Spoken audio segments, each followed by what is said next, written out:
O le pese nei Tipotifoni, ia o le ingoa o le pese o tau mai lava le winga o le ingoa. O se tangata, pon tangata o toi Tipoti i Samoa, po fea lava. Mai le whao ngā ina o se telefoni e vili ele immigration. O na o se tangata, po le tangata o overstay e New Zealand po Australia. Ia awasa ele vai te misa sa sao wha awhiri nei whainga. O na o mafuanga o lo tau le pese. Tipotifoni, whafonga.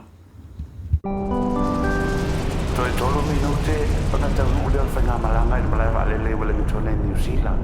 Wha mole mole pase se umalava, a wale tamu whai e tuli oso ese i mole wa lele, se ia tūlau ele ele, whawhetai.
Samoa, fa mole pase se malava, ma tuata fusi mo i foto fusi pau, ma o le tau fa se si to yo se fa mo malvale se masangi fa tai.